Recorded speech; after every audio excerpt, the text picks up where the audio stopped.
down low, bring the people low, cut it off low, let it go low, break down low, bring the people low, cut it off low, let it go low, break down low, bring the people low, cut it off low, cut it off low, cut it off low, cut it off low, cut it off low, cut it off low, cut it off low, cut it off low, cut it off low. Bonjour à tous et à toutes. Aujourd'hui, nous nous retrouvons avec le magazine Uvengo pour vous présenter une édition assez spéciale. Donc, comme vous avez pu le voir, c'est une italienne. C'est la Guzzi 85 VTT Centenario. Pourquoi Centenario? Parce que c'est une édition anniversaire qui fête les 100 ans de la marque. Au niveau de son ADN, donc on mélange un peu l'ADN trail, adapté quand même à la route, mais comme vous pouvez le voir, dans son ensemble, ça reste une moto qui est assez rétro et assez fun. Elle se distingue justement de la plupart des marques, que ce soit Ducati, Triumph ou encore Yamaha. Comme on peut le voir, donc au niveau de ses carénages, au niveau de ce moteur, donc on a un ancien moteur avec un refroidissement à air. On a un bloc optique ici, qui a été repris un peu de l'ancienne génération, mais qui néanmoins reste à LED. En termes de concurrence, donc on aura la 850 Tiger Sport de chez Triumph, on aura la Yamaha Tracer 7 et en BMW on aura la F750 GS. Au niveau de son moteur, donc on part sur un Bow Twins en V à 90 degrés avec 2 soupapes par cylindre et un refroidissement à air. Petite particularité, donc on a une admission en titane et une injection de 52 mm. Au niveau de son bloc, donc on part sur un bloc de 853 cm3 d'un alésage et d'une course de 84 x 77 mm. Le constructeur annonce 76 chevaux du coup à 7500 tours minute pour une vitesse maximale d'environ 200 km. On perdra environ 4 chevaux du coup par rapport à la génération précédente, mais ça ne se ressemble pas forcément. Au niveau de son couple, on part sur du 82 Nm à 5500 tours minute. Donc dans sa globalité, la 85 VTT Centenario a bien réussi la norme Euro 5. Au niveau de sa transmission, donc on a une boîte à 6 rapports avec une transmission non pas à chaîne mais à cardan. Au niveau de son châssis, donc on part sur un bras oscillant biface en aluminium. Au niveau de la fourche, donc on a une fourche inversée de la marque Kayaba d'un débattement de 170 mm, diamètre 41, réglable en précharge. Pour ce qui est du frein avant, donc on a des leviers qui sont réglables avec un double disque flottant de 320 mm, étrier radial monobloc Brembo 4 pistons. Au niveau de la jante, on est sur une jante à rayons pour une dimension de 19 pouces, 110-18 en version tubeless. Au niveau de la suspension arrière, donc on part sur un amortisseur latéral à ressort avec un débattement de 120 mm réglable en précharge, comme on peut le voir ici, et en détente grâce à cette petite vis. Au niveau du frein arrière, donc on a un monodisque de 260 mm, étrier flottant, double piston. Au niveau de la jante, on est sur une jante à rayons en 17 pouces, 150-70, comme on le rappelait tout à l'heure. Donc on passe sur une jante en tubeless, ce qui permet de gagner 1,5 kg par rapport à une chambre à air. Alors ce que j'aime bien avec cette moto justement, c'est qu'elle a un côté rétro, avec du coup une selle couleur marron, Moto Guzzi, comme on peut le voir ici. On a un aigle en or, du coup une édition en verte et en grise. On a un moteur donc refroidissement à air, un look assez sympa à l'avant avec un phare à LED et une signalétique aussi full LED.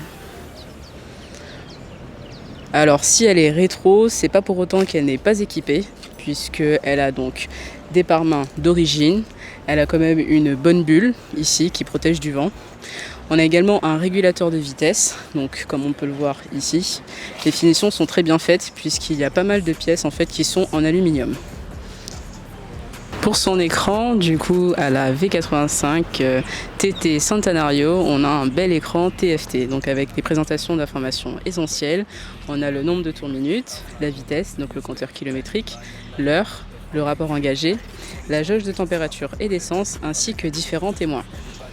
Pour ce qui est des différentes assistances électroniques, donc on a plusieurs modes de conduite. On a 5 modes en tout. On a le mode Road, Rain, Off-Road qui désactive l'ABS à l'arrière ainsi que le Traction Control, le mode Sport et le mode Custom qui est entièrement personnalisable. Pour ce qui est du traction control, donc il évite le patinage de la route, de la roue arrière, afin de conserver un maximum d'adhérence. Cette assistance est encore plus efficace puisqu'il tient en compte l'inclinaison de la moto. Pour ce qui est de l'ABS, c'est une assistance au freinage qui relâche la pression des freins sur le disque afin d'éviter le blocage des roues. Vous gagnerez ainsi en performance au niveau du freinage.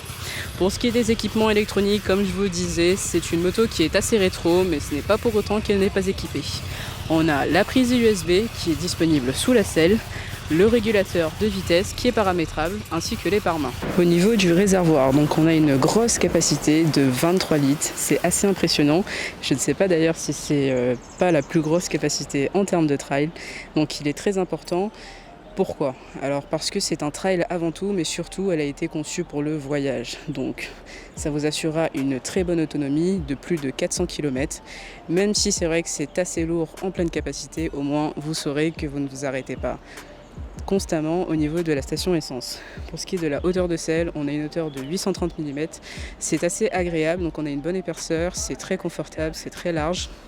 Ce qui est important d'ailleurs aussi, c'est qu'il y a pas mal de trails qui ne sont pas accessibles aux personnes de moyenne taille, voire de petite taille, justement parce que dans leur ADN, elles sont destinées au franchissement et ce n'est pas le cas de cette moto-là. Elle a une garde au sol de 210 mm, ce qui est quand même assez intéressant, justement parce qu'elle permet le franchissement, alors que la V-Strom 650 est à 165 mm.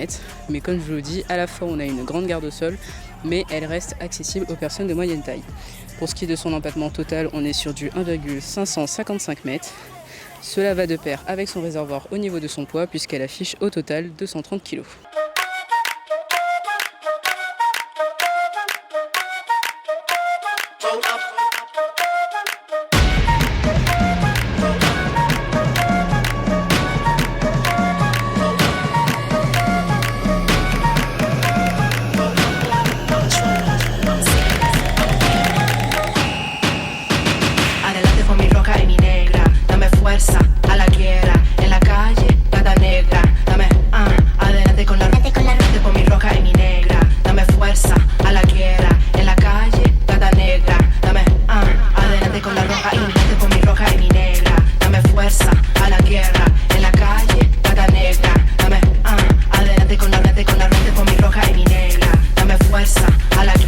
Alors, les points positifs et les points négatifs pour terminer sur cette V85 TT Centenario.